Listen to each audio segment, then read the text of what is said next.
He said to his Soviet counterpart, he said, "You can't kick a lady when she's down." And the Soviet commandant turned to him and said, "My dear Colonel Howley, that is exactly when you should kick an old lady." This is Cold War Conversations. If you're new here, you've come to the right place to listen to first-hand Cold War history accounts. Do make sure you follow us in your podcast app so that you don't miss out on future episodes. We speak with author Giles Milton about his new book, Checkmate in Berlin, the Cold War Showdown that shaped the modern world. In 1945, at the end of World War II, the Soviet Red Army captured Berlin. For the next 4 years, a handful of charismatic but flawed individuals, British, Americans and Soviet, fought an intensely personal battle over the future of Germany, Europe and the entire free world. Checkmate in Berlin tells this exhilarating high-stakes tale of grit, skullduggery and raw power, from the high politics of Yalta to the desperate scramble to break the Soviet stranglehold of Berlin with the greatest aerial operation in history. This is the epic story of the first battle of the Cold War and how it shaped the modern world. Now, I could really use your support to continue producing these episodes. A simple monthly donation via Patreon will deliver you as a monthly supporter the sought after Cold War Conversations drinks coaster as a thank you, and you will bask in the warm glow of knowing that you are helping to preserve Cold War history. Still not sure? Here's one of our listeners. This is Mark. I support the Cold War Conversations podcast because this is fantastic history, textured, in-depth, real stories, and it is very positive that we can preserve this for future generations. Just go to coldwarconversations.com/donate. We also have a book giveaway for this episode, so do make sure you check out the episode notes.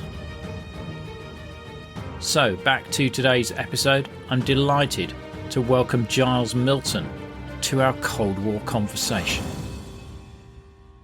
When I began to research the book, I was really surprised at how little had been written in this kind of crucial period from the very end of the Second World War through to the Berlin airlift.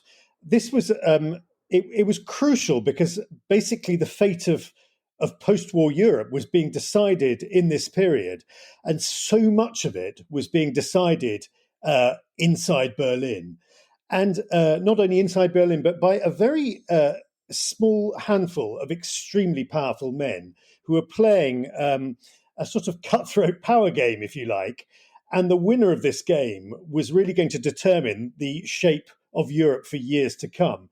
So when I began researching it, I began to look at the sort of key players who were inside Berlin from 1945 through to 1949, and what exactly the game was that they were playing. And there's definitely a rich list of characters here. I mean, with names like Frank Howling Mad Howley and Brigadier Robert Looney Hind, you can't fail to be intrigued by some of these people.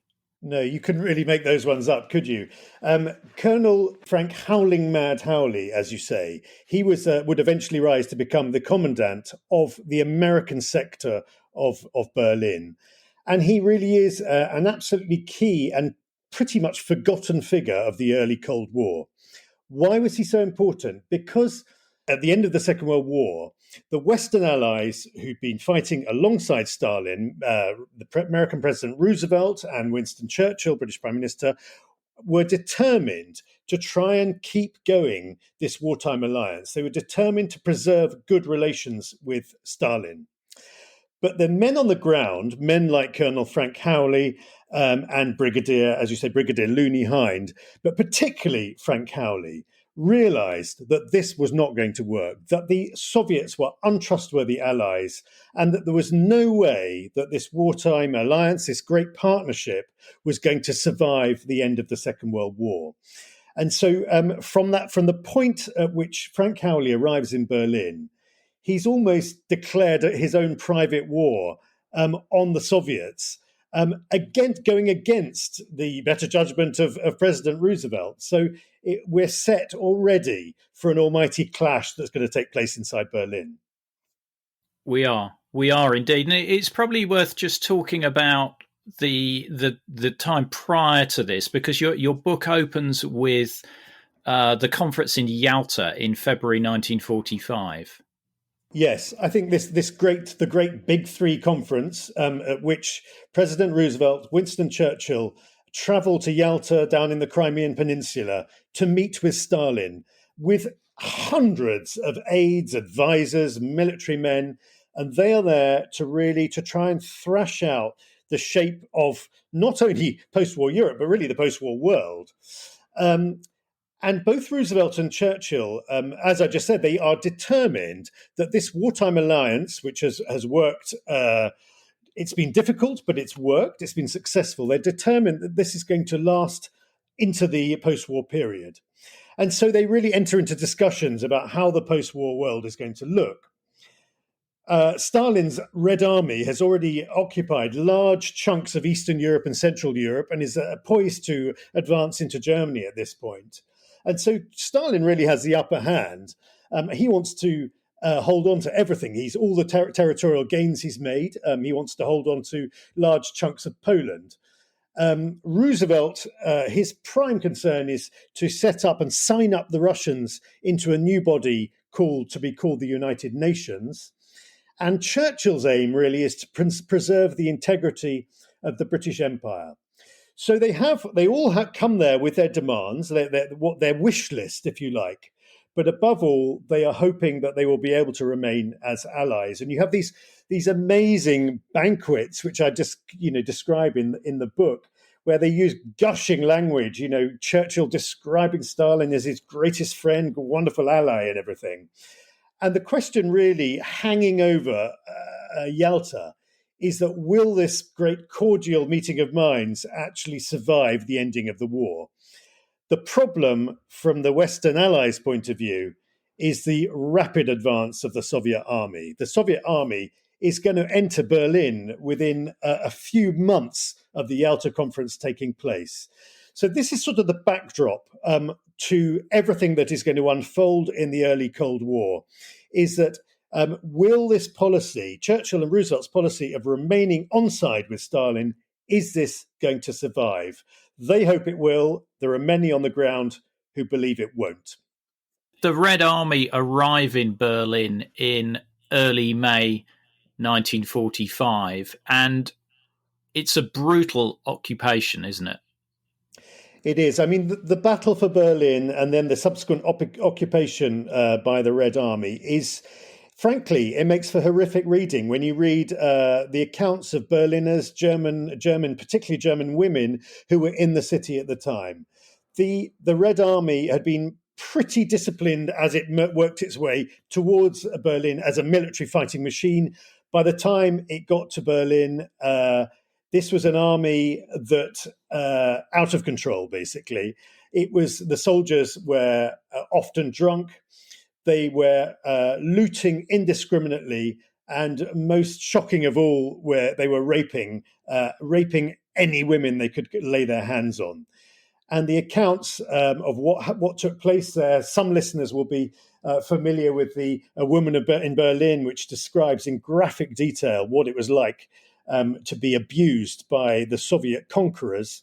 And the Soviet conquerors, the Red Army soldiers, it should be said, who have been really sanctioned by the hierarchy of the Red Army command to basically do whatever they want when they got to Berlin, and thus begun an appalling season of looting, of raping, and of drinking in this shattered, ruined city where nothing functioned. There was no functioning government. There was no functioning water supply, electricity supply. It had completely fallen apart, and into the ruins moved this undisciplined army. Now, it should be said, actually, that even for those on the ground, some said that the initial wave of Soviet troops were relatively well disciplined and obeyed the command of their senior commanders. It was a second wave of troops that moved in that were really an uncontrolled rabble, and it was they that committed many of the rapes and the looting. At Yalta, there's agreement that Berlin is going to be occupied by the British, the Americans, and the Soviets, and the French later carved out a zone out of the American and the British zones, I believe. But they're not able to get into Berlin until June 1945. So the Soviets have sort of like free reign over Berlin until mid-June. They do. Yeah, to sort of explain, without having a map in front of me, but to explain that, yes, Berlin as a city is going to be divided up. So the Soviets are going to get the east of the city, the Americans, the British and French are going to have the west of the city. And likewise for Germany, the Soviets are going to control the eastern part of Germany, and the Brits, the Americans and the French are going to control the western part of Germany. But you just have to glance at a map to see that there is a problem with this decision, because Berlin lies deep inside Soviet-occupied Germany. And this means that the Western allies, the British, the French and Americans, have to cross Soviet territory to bring in their supplies, their troops, to bring in fact, absolutely everything that is needed in the western sectors of Berlin has to cross through Soviet-occupied Germany to get into the city. And this is going to present a massive problem for the next 4 years, really. But it also presents a massive problem for the Americans, Brits and French actually moving into their sectors, because for between May and the very end of June, the Soviets will not allow the American and British garrison troops to cross their sector and move into Berlin. And this gives them, 2 or 3 months to basically to ransack Berlin, and particularly to ransack the western sectors that are going to be controlled by the British, American and French, and to take away absolutely everything that could be considered of value. So, by way of example, they would move into the big industrial plants that exist in the western side of the city, the Siemens industrial plant, for example. And they just simply dismantle these factories and they take away absolutely everything. From their point of view, this is reparations for the, massive damage that the German war machine has done to the Soviet Union.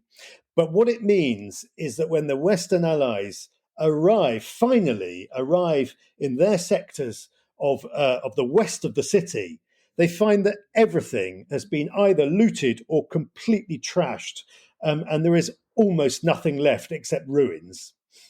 It's interesting, some of those descriptions in the book at that point. So how does the first meeting with the Soviet commander of Berlin with the two commanders of the British and the American sector go? Well, this is where the character of Colonel Frank Howling Mad Howley comes into play.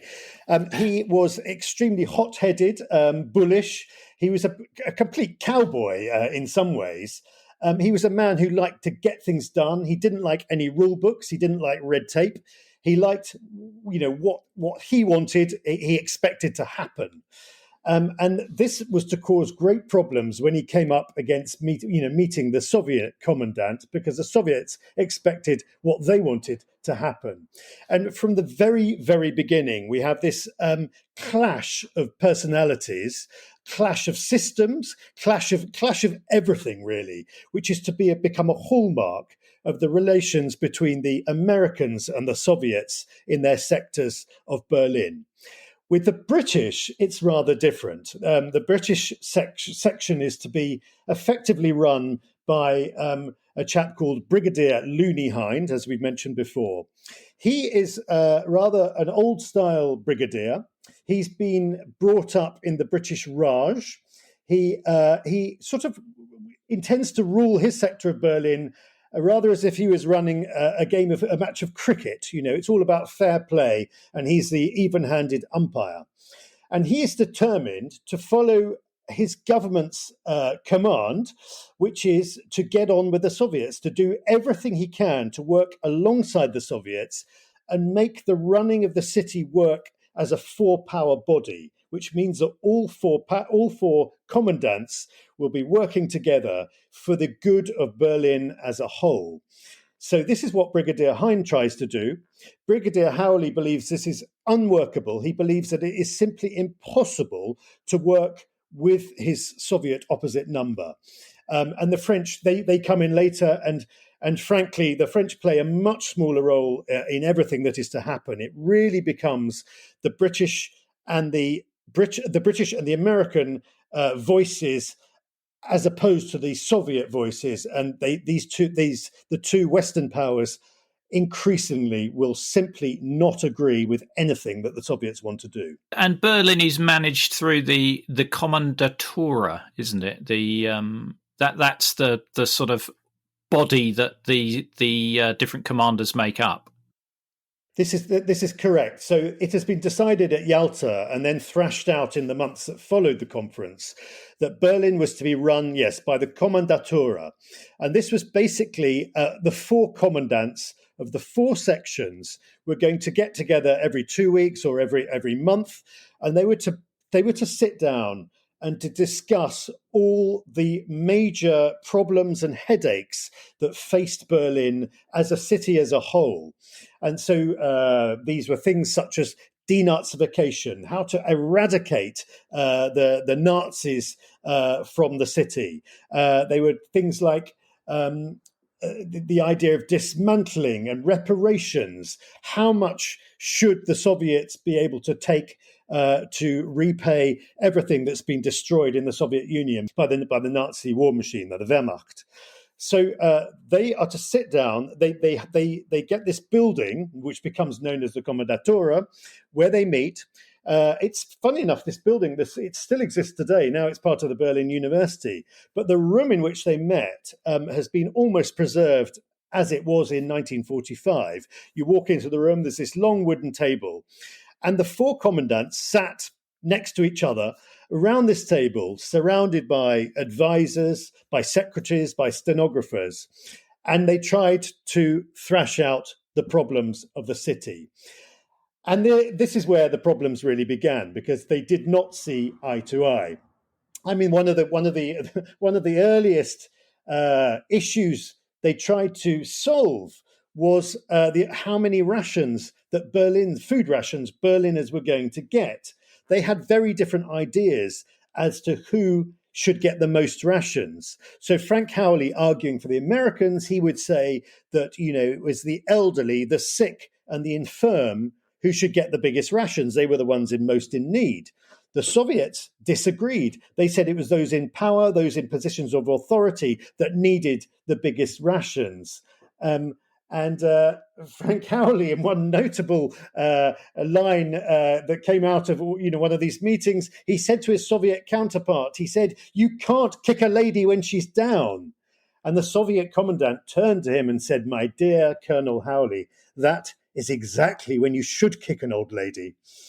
And that sort of anecdote really sort of sums up for me the problems that were to really set in hold in the Kommandatura, that it was almost impossible for these four commandants to see eye to eye on anything. And it should be said that, of course, it was not just the four of them trying to solve the huge problems of Berlin. What they did is, for every issue, rations, food, denazification, reparations, they set up committees, public health, everything. They set up committees. With each committee had a representative of each power, and they were also surrounded by advisors and secretaries as well. So you had this immense bureaucracy that is trying to run one of the great capital cities of Europe, which is in ruins and in which nothing is working. And of course, you can't run power supplies, electricity supplies, water supplies. You can't just run them in each individual sector. This has to work as a city-wide network, so it requires all four powers to work together if Berlin is going to function as a functioning city. And from the very beginning, it becomes apparent that it is not going to be easy for the Western powers to work with their Soviet counterparts. By no means, by no means.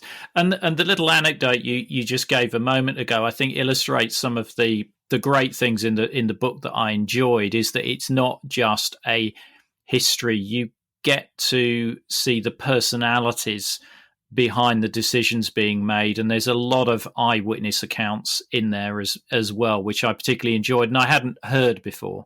Yeah, I think it's a fascinating story because the kind of the wider picture, the macro story, if you like, if the beginning of the Cold War, it fits so perfectly with the micro story, which is these four commandants on the ground. I mean, Frank Howley, the American commandant, he said in his memoirs, he said him with the loudest voice gets heard, and he certainly was determined that his voice was going to be the loudest.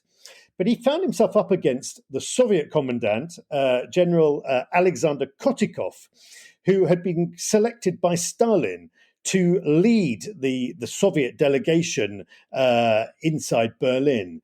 And thus began this sort of great duel between these two men, both of whom were absolutely determined to win.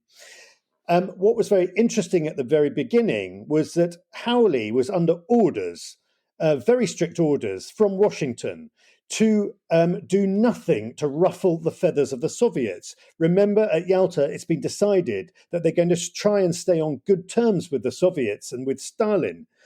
But Howley realizes from the outset that this is not going to be possible. The Soviets have a completely different way of doing things. They have a completely different political system and model. And so from a very early, within few weeks of being in Berlin, he realizes that Washington's policy is totally misguided and is not going to work. However, this puts him not only does this put him into conflict with his Soviet opposite number, but it puts him into conflict with Washington and with the Allied Control Council. This is the second key body that has been set up, has been decided at Yalta to be set up to run Germany. So while you have within Berlin, you have the Kommandatura, which is looking after four-sector Berlin. In Germany as a whole is going to be run by the Allied Control Council, and this is the four military governors who represent the four areas of occupied Germany. Again, British, American, French, and Soviet. The problem is that Frank Howley inside Berlin finds himself on a collision course with General Lucius Clay, who is the American military governor of American-occupied Germany.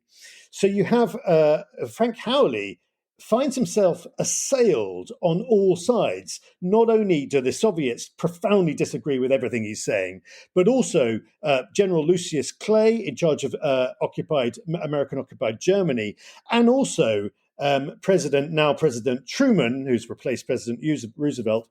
They are all against what Howley is doing in Berlin, or wants to do inside Berlin. So Howley finds himself this lone sort of cowboy warrior running the American sector of Berlin against the wishes of the Soviets and of his own side.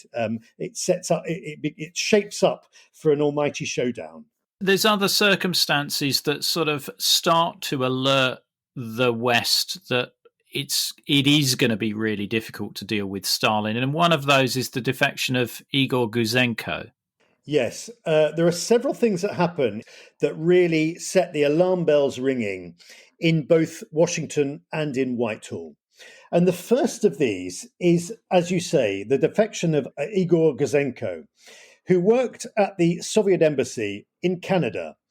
And Gouzenko, a rather fascinating character, he moves to Canada with his wife and young child and rather likes it. And he wants to stay.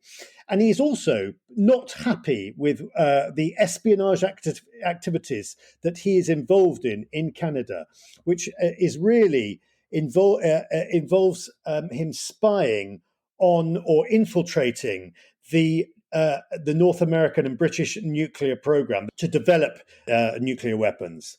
And so he defects in the spring of 1946. And when he defects, he reveals to the American government, the British government, and the Canadian government that the Soviets are engaged in huge-scale espionage in North America. And this comes as a profound shock to both Truman and to Attlee, and also to Mackenzie King, the Prime Minister of Canada. They have no idea of the duplicity of this erstwhile ally, this Stalin, who they are determined to stay on good terms with, is actually trying to infiltrate their nuclear program. So this causes huge shock in the capitals of the West. And the second big thing that happens that spring is, of course, Winston Churchill's Iron Curtain speech, his famous speech, at which he says to the world, basically, that the Soviet Union cannot be trusted. Churchill, who's been allied with Stalin, now turns around and says, this is a man we can no longer do business with. The Soviets are trying to take over Central and Eastern Europe, and they have to be stopped. A speech that sends shockwaves around the world, really, and really, it's the first sort of public expression of a world that is dividing into two completely separate halves.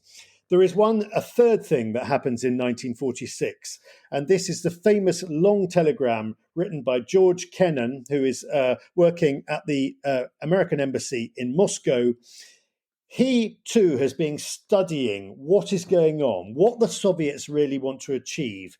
And when asked to deliver his analysis of the situation, he sends this kind of fire and brimstone telegram back to Washington, his long telegram setting out exactly what the Soviets are attempting to achieve, and that is the domination of Eastern and Central Europe, and quite possibly the domination of Germany as well. And so these three things, Gouzenko's defection, Winston Churchill's famous Iron Curtain speech, and George Kennan's long telegram, they send a shockwave through Washington and through Whitehall, who begin to realize that this policy of continued alliance with the Soviet Union has had its day, and things are going to change very dramatically from this point on. Now, the occupying powers are allowing political parties to be formed in the occupation zones. Can you just outline what the situation is in Berlin with these parties and what it sort of morphs into? Yes. Now, when the Soviet army, the Red Army, moved into Berlin, within days, quite literally, of their arrival, a very secret band of revolutionaries were brought into the German capital. These were German communists who'd spent the Hitler years in exile in Moscow. They'd become close to Stalin, and they were now sent into Berlin, and their task was to, first of all, set up a German Communist Party, and also to try and take over or control all the local administrative bodies that existed or were going to be established in Berlin, in each of the districts of Berlin, and also to take control of the all-important police force in Berlin.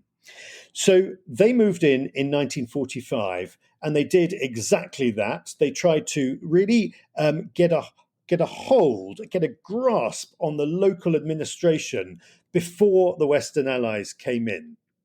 Now, it became apparent that the communists were never going to win at the ballot box inside Berlin. I think the behaviour of the Red Army had really tainted so badly the communists in Berlin that they didn't stand a chance.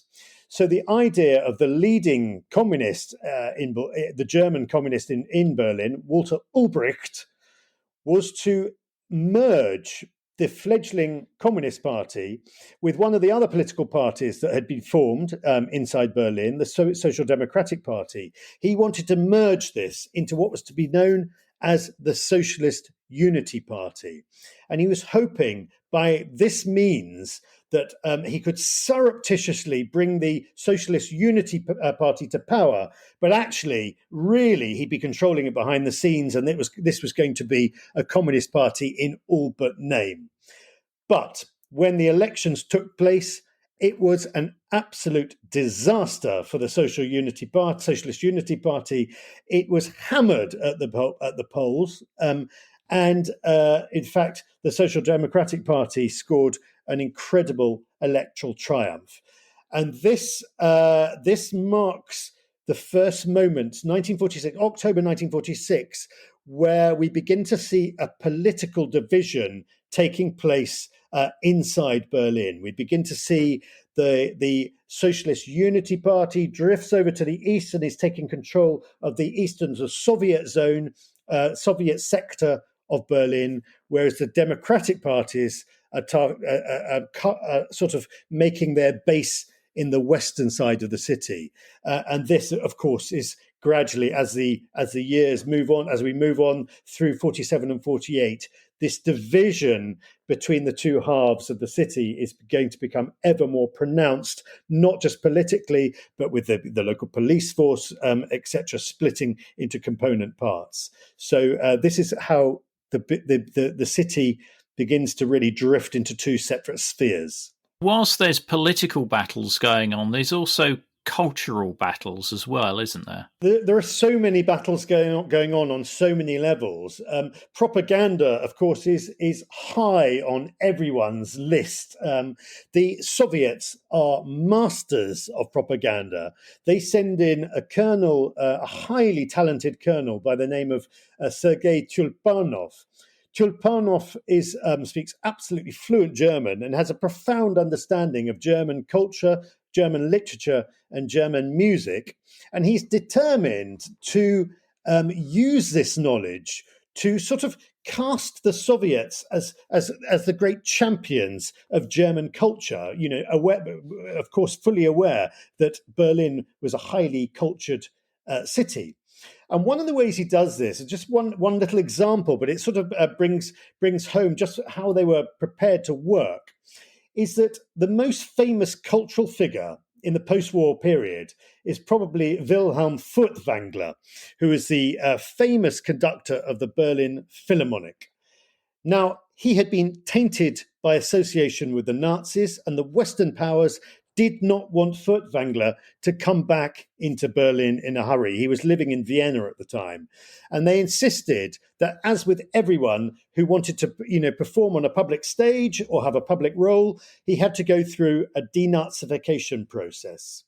Well, the Soviets took a rather more pragmatic view to this, and Sergei Tulpanov wanted to bring Furtwängler back to Berlin, and he wanted to bring him back to the Soviet sector of Berlin as sort of proof, if you like, that the Soviets were on the side of German culture.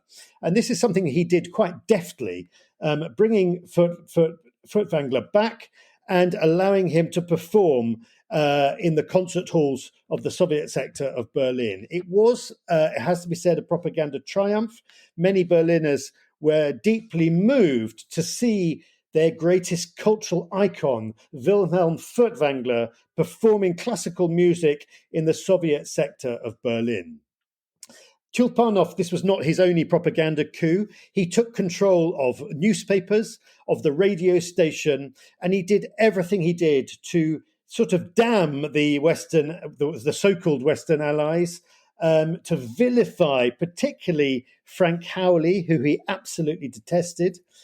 But the Americans and the British, they fought back.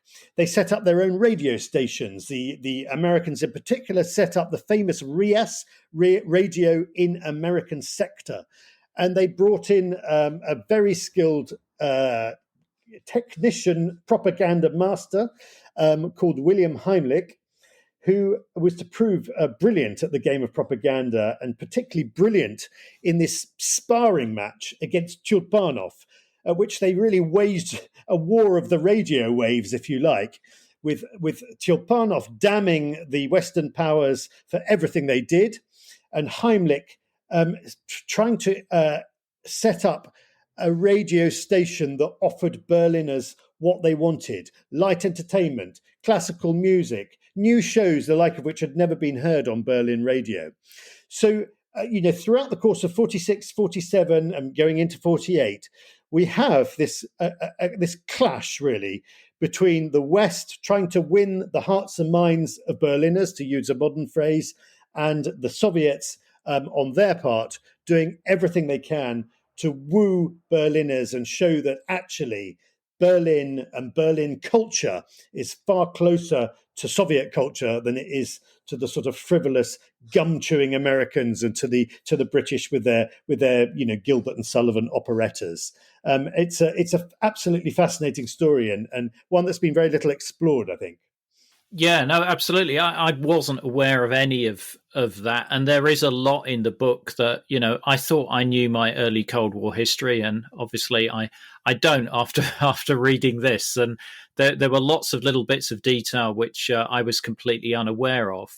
Now, there's disagreement also as to how to manage Germany going forward. The Western Allies want to rebuild the economy, whereas the Soviet view is to continue taking reparations and basically ransacking the country. That's absolutely right. I mean, let's wind back to 1945. The Soviets and the Western powers have very similar ideas as to what is going to happen to Germany. It's going to be pretty much dismantled. Its industry is going to be dismantled and shipped off as reparations. It's going to be denazified. It's not going to be allowed any sort of form of army. Very, very limited government, if any at all. Germany is going to be really taken apart. Now, this policy begins to change in 1946 when it is realized that actually dismantling Germany is not a very good idea, particularly as the West are growing increasingly wary of the Soviets and their designs on the country. They realize that actually maybe rebuilding Germany is a far better idea than dismantling Germany. And of course, the Americans, more so than the British, the Americans are also eyeing up the potential for exporting their goods to a rebuilt Germany. This could be potentially a vast market for American goods. And so what began as a dismantling exercise, taking the country apart, suddenly shifts into a rebuilding exercise. A fascinating and very dramatic shift. And really, there are two things that I'm sure many listeners will have heard of that come into play at this time. One is the Truman Doctrine, and the second is the Marshall Plan. The Truman Doctrine is really to give American and Western support to any country that is under threat of Soviet domination. And the Marshall Plan is to really provide money, billions of dollars of money, to help the rebuilding not only of Germany, but the rebuilding of Europe. So we have this dramatic shift that has taken place between 1945 and 1947 of one of dismantling to one of rebuilding. And when the West sets its mind on rebuilding Germany, they realize that actually having these various zones of occupied Germany, the American zone, the British zone, and the French zone, well, they realize, hold on a minute, it doesn't make much sense to have three separate zones. Why don't we bring these zones into a sort of economic and almost political whole? This will be a much more efficient way of rebuilding the shattered economy of the western part of Germany. And so as 46 drifts into 1947, we have what becomes known, first of all, as Bizonia. Bizonia is the merging of the American and British zones into one sort of area.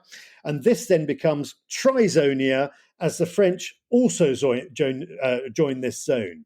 And, if you can imagine these three zones gradually coming together economically, politically, in all sorts of ways, transport, the structure of these three zones, if you can imagine that on a map, you begin to see the foundation of Western Germany as it will become. And on the other side of the border, which is fast developing between the West and the East, we have the Soviets really dominating their zone and taking economic and political control of their zone of Germany. And there you have it. In a nutshell, you have this split of what was formerly one gigantic Germany is now splitting into two irreconcilable different countries. And as we move into 1948, there's increasing worries about the Soviets sort of effectively cutting off West Berlin from its lifelines in what will become West Germany. And these worries are compounded by a US train being stopped in April, and also a Soviet Yak fighter crashes into a British airliner in April as well. To sort of set the scene and really what is at stake. In the western sectors of Berlin, you have 2.4 million Berliners, all of whom need to be fed and supplied from the western zones of Germany.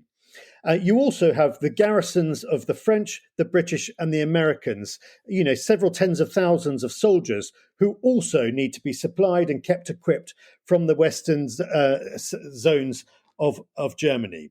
What this means, because Berlin is sitting as an island in a sea of red, it's sitting in the heart of Soviet-occupied East Germany.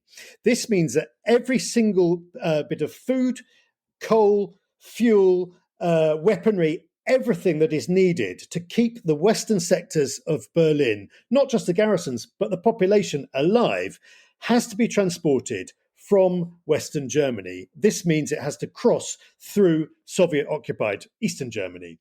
And it does this by two means. One is the use of a rail link, which links Western Germany with Berlin, and the other is by means of a road link, which likewise links Western Germany with the western sectors of Berlin. Now, as tensions begin to increase in the spring of 1948, the Soviets are looking at their maps and thinking, all we have to do here is to cut the rail links and cut the road links. And the Western powers have got an almighty problem on their hands because they cannot bring anything into their western sectors of Berlin. And the idea of a siege begins to take shape. Not a siege of Berlin as a whole, but a siege of the western sectors of Berlin. What they can do by cutting the road and rail links is that they can starve both the garrisons and the population of West Berlin into submission. This is the sort of great idea. Stalin, of course, is desperate to wrest control of the whole of Berlin, kick out the Western powers and take control of the whole of Berlin as what is believed to be the prelude to taking control of the whole of Germany. Now, the Western powers are absolutely determined to stop Stalin winning at this game, and none is more determined than Colonel Frank Howling Mad Howley.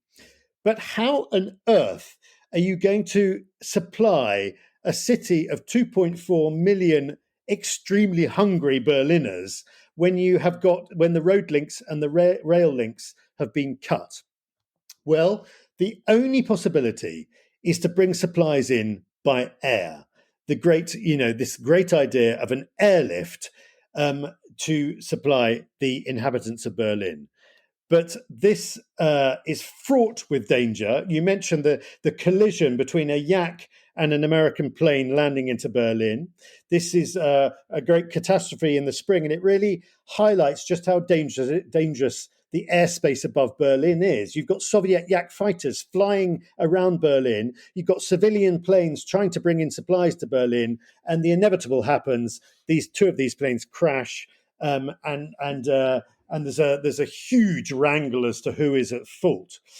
But as the Soviets shut down the road links and rail links into the western sectors of Berlin, the West has absolutely no alternative but to use these air corridors, which had been agreed in writing back in 1945. This is the only access routes that was actually agreed in writing prior to the Western Allies moving into their sectors.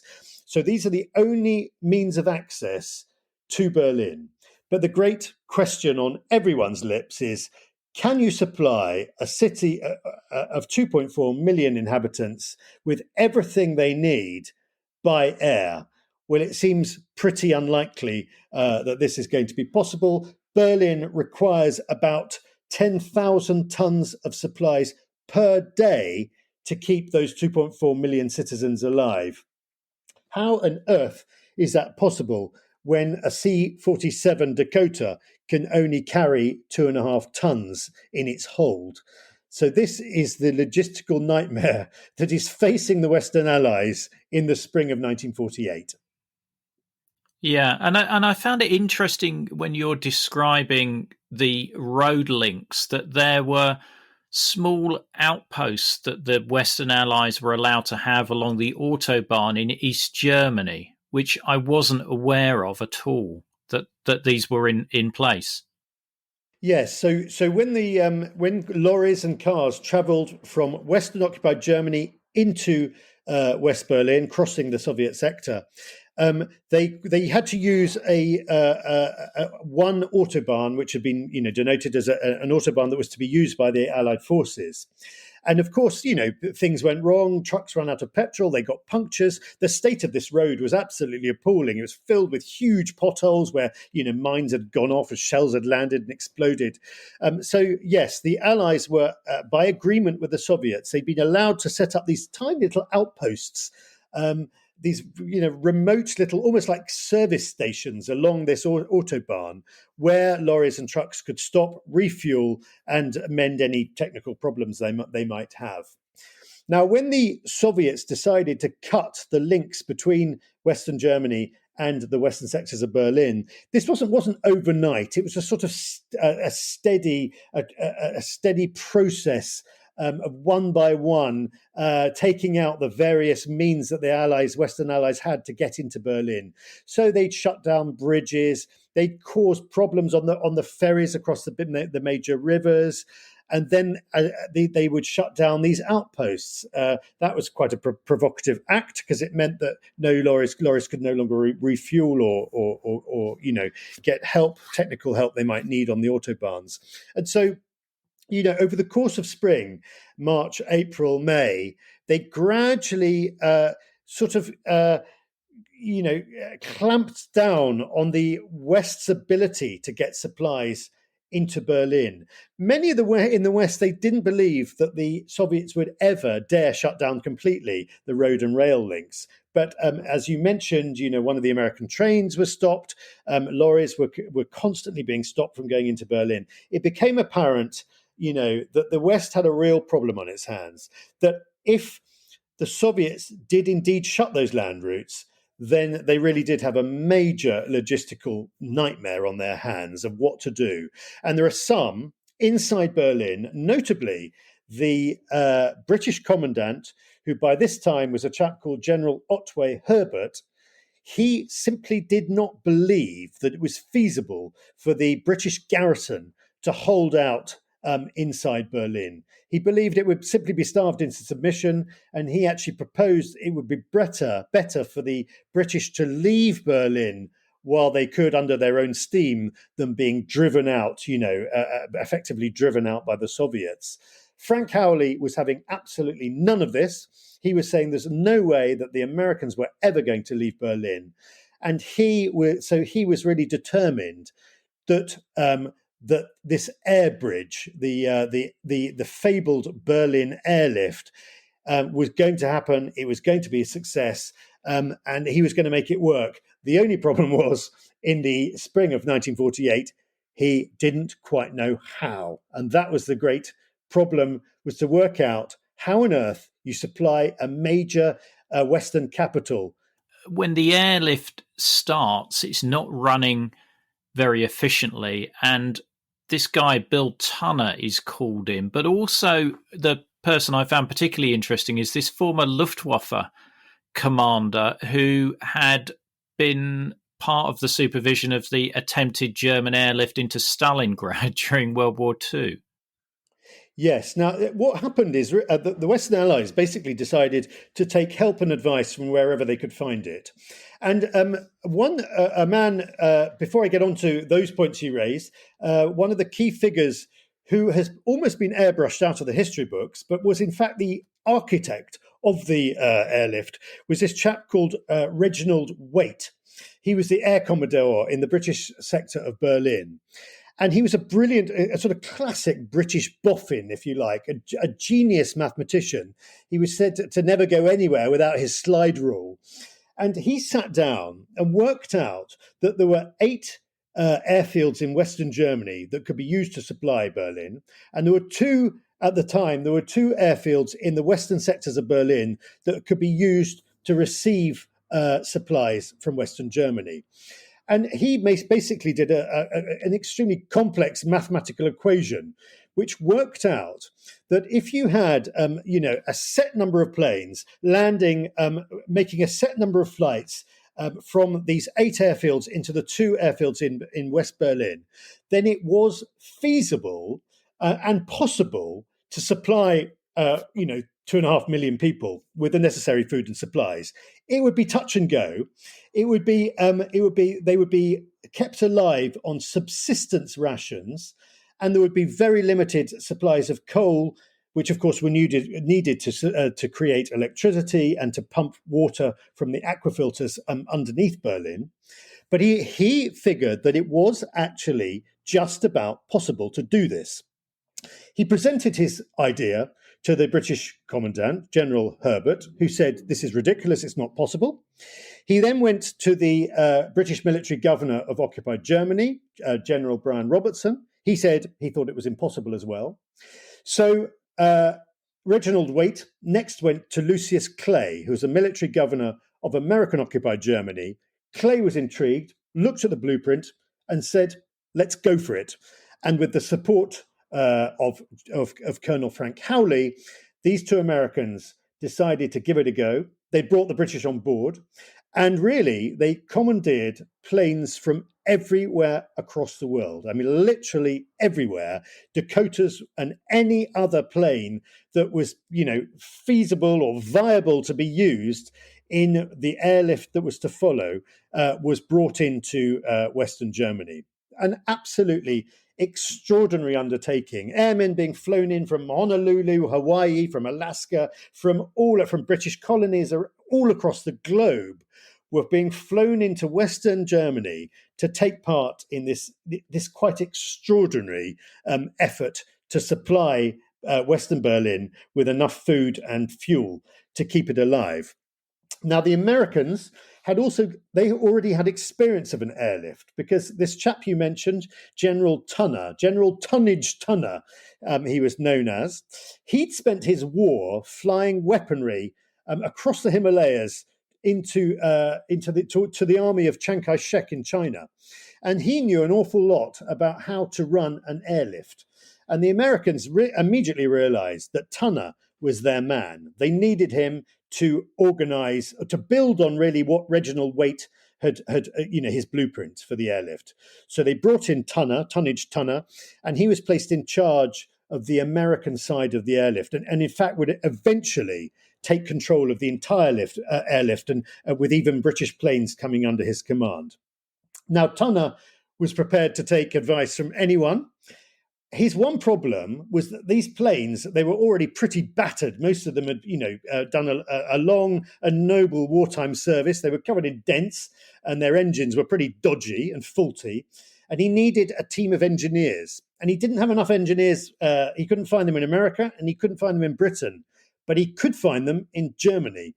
He turned to the Luftwaffe, and he turned to one general in particular who'd been in charge of logistics for the Luftwaffe, and asked him and his mechanics to help repair the planes they were going to use for the Berlin airlift. And this is exactly what happened. General von Roeden, he was called, And General von Roden had had a very interesting war. He'd been, as you said, he'd been in Stalingrad, and he'd watched the German attempts to airlift supplies into Stalingrad, which had not been a success. And he provided General Tonnage Tunner with some advice on how to run an airlift. He said the problem in Stalingrad had not been the fact that the Germans didn't have enough planes. He said that they'd actually had too many planes. It had been completely chaotic, and that any airlift had to be run totally methodically, and it had to be run a bit like a machine. There was no room for any form of human error. And this Tunner took what von Roden was saying and built this into the airlift. The airlift was going to be entirely run on instruments, a fairly risky undertaking given that instruments were often faulty at this time. But there was to be no room for human error. This was to be run by machinery, by instruments, and this was to govern the airlift. It was to be a precision run operation, with planes flying in, at 5 different levels, just a few hundred feet apart. I mean, it was staggering. The planes landing every 90 seconds into the 2 airfields in Berlin, and gradually, from what was a very shaky start, the Berlin airlift gradually began to try to break the Soviet blockade on the western sectors of Berlin. And I really like some of the stories that you've discovered in this section, as I did in all the other sections of the book. But the one that I particularly enjoyed was the Western Allies decide they need more capacity to land aircraft. So an airfield is built at Tegel in the French sector, and there's a slight challenge with a radio tower, isn't there? Yes, this is a rather wonderful story. Yeah, you're right. So there were 2 airfields in Berlin at the time. There was Tempelhof and there was Gatow. They realized if they were to bring in enough, the supplies they needed, they really needed a 3rd airfield. So they chose Tegel, which was this area of wasteland in the French sector, and they enlisted huge numbers of Berlin volunteers to come and help build it. It was a quite remarkable undertaking, because within a very short space of time, a 3rd huge airfield was built in Berlin. But Tegel was on the very edge of the Soviet sector, and it had, at one end of the airfield, an enormous Soviet radio mast. And it was quite clear to any pilot flying into Tegel that this radio mast, was in the way of incoming flights. The French asked the Soviet commandant, General Kotikov, if he would kindly take down his mast. Not surprisingly, General Kotikov said no. The French then said they would pay him, they would offer compensation if he would take down the mast. And once again, General Kotikov said no. At which point, the French commandant decided to take matters into his own hands.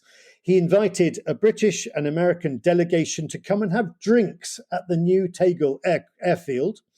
And as they were sipping their champagne, there was suddenly an almighty explosion. Everyone, including General Tunner, ran across to the window of the new airfield just in time to see the Soviet radio mast come crashing down to the ground. The French had put explosives under its forelegs, and they had resolved matters in a way that the Soviet commandant had declined to do. The radio mast was no more, and Tegel was open for business. And suddenly, a huge amount more supplies could be brought into the city. Of course, the Soviets were absolutely infuriated by this. General Kotikov came stomping round to the French commandant's headquarters. He said, "How did you do this? How did you do this?"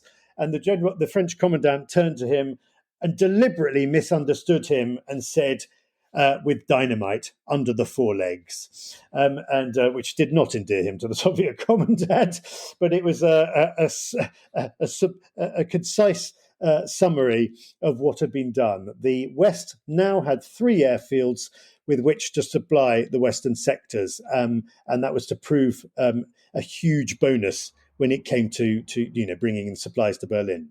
Well, was there a fear that the Soviets would use military force to take Berlin during this period? There was a constant fear that, yes, that the Soviets would bring in tanks. That you've got to remember that Soviet-occupied Germany is full of war-ready soldiers and a huge amount of munitions and tanks.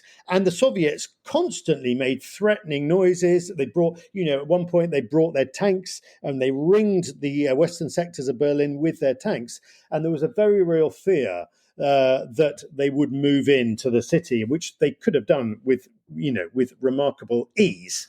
However, both the British and Americans, and again particularly the Americans, had a fairly good espionage network working inside Soviet-occupied Berlin, and they picked up intelligence to the effect that the Soviets would not dare to use obvious force to wrest control of the western sectors of Berlin. They were pretty sure that this was not going to happen. They were certainly sure enough to give them confidence to continue with the airlift, which was becoming more and more effective with every month that passed. It should be said, it went through an extremely difficult period in November 1948, November, December, January. Anyone who's been to Berlin will know that the weather conditions in these months is often really appalling in Berlin. First of all, there's the problem of ice and snow, but more of a problem, and certainly more of a problem in that year, was fog, which shut down the airfields for days at a time. No supplies could get into the city at all. And Berliners, I read many of the accounts of Berliners, at this time, and they were absolutely starving. There was so little food coming in. They were living off what was called the basic subsistence ration, which was only 1,300 calories a day, and often even that was unavailable in the shops. The shops had simply run out of supplies. So these were desperate times for Berliners. But the weather improved just when it really looked like it was getting bad, like it was looking that the Soviets were actually going to win and that the Western powers were going to have to leave Berlin. Suddenly, the weather changes, the airfields reopen again, huge amounts of supplies are being brought into the city. And you might remember I said that as an absolute minimum, Berlin needed 4,000 tons of supplies a day. By Easter of 1949, they're bringing in more than 12,000 tons of supplies a day. So they're bringing in more than 3 times the subsistence level. It's an absolutely remarkable achievement, really, that the airlift is able to bring all this food and these supplies into the city. And really, I think at this point, Stalin and the Soviets are beginning to realize that they've made a gamble that they cannot win, that the West is actually going to win this battle for the hearts and minds of West Berlin, that they are not going to achieve their goal of starving Berlin into submission. Do you know why the Soviets then lifted the blockade? Because I would have thought they'd want to keep it there just purely from an inconvenience point of view, and the Western allies having to use up a lot of resource to continue to supply Berlin. Partly that, but you've got to remember that by the spring of 1949, the Western Allies have got together and they've launched a very, very effective counter-blockade against Soviet-occupied Eastern Germany. The Soviets in Eastern Germany are heavily dependent on coal and other raw materials that are coming from Western Germany. So they just as the Western allies are dependent on food from Eastern Germany, the Soviets are dependent on supplies and fuel coming from Western Germany. This is part of the reparations deal that has been struck at the Potsdam Conference, whereby the Soviets are to be supplied from the great coal mines of the Ruhr, etc.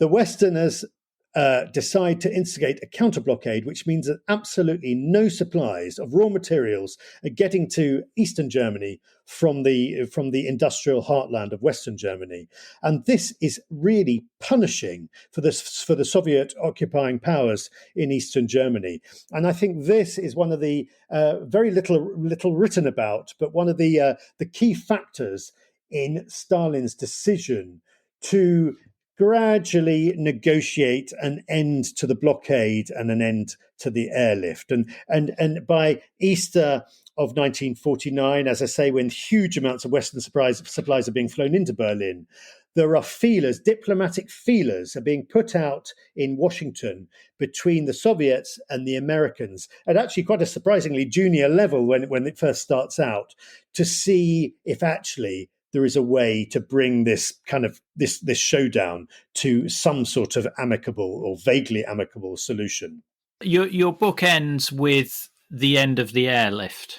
On the 12th of May, 1949, after 223 days, this is quite a considerable siege that has been taking place. Finally, the Soviet blockade is lifted, and those all-important road and rail links through from the western sectors of Germany, through the western zones of Germany, through to the western sectors of Berlin, are reopened. And so not only are supplies still being flown in by plane, but of course now lorries, trucks, and trains begin to bring supplies, huge quantities of supplies, into the western sectors of Berlin. This is the end of the airlift, the end of the blockade. Well, the end of the blockade. The airlift continues for some months, but in a rather reduced form. But it is the end of the Soviet blockade. It is the end of Stalin's attempt to wrest control of Western Berlin. A sort of status quo emerges whereby the West will remain in their sectors of Berlin and the Soviets will remain in East Berlin. We see here really the beginning of the Cold War that is going to settle in over the next decades, with the West controlling Western Germany and the Soviets controlling Eastern Germany. And that's where my book comes to an end there, because I feel that moment in 1949 really does shape Europe and the world for decades to come. This really is the beginning of the Cold War and the great standoff between, the NATO powers and the Warsaw Pact powers. And I should mention the epilogue of the book is really the formation of NATO, which happens at the same time as the end of the Berlin blockade.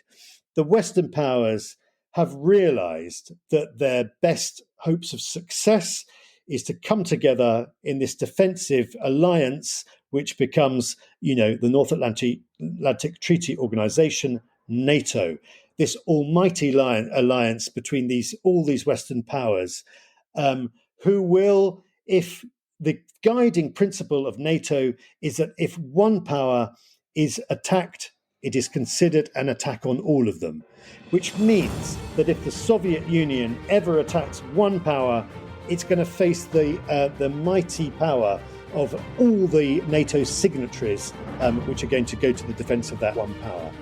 This is the beginning of the stalemate, the very uneasy stalemate that, of course, is the hallmark of the Cold War for the next 3-4 decades. The book is called Checkmate in Berlin, the Cold War Showdown that shaped the modern world. There are links in the episode notes where you can buy the book, and there's also a book giveaway, so do make sure you check that out. Now, you wouldn't be listening to this podcast without the generous support of our patrons. However, I want to especially thank our Politburo level members who are contributing a generous $30 a month to keep us on the air.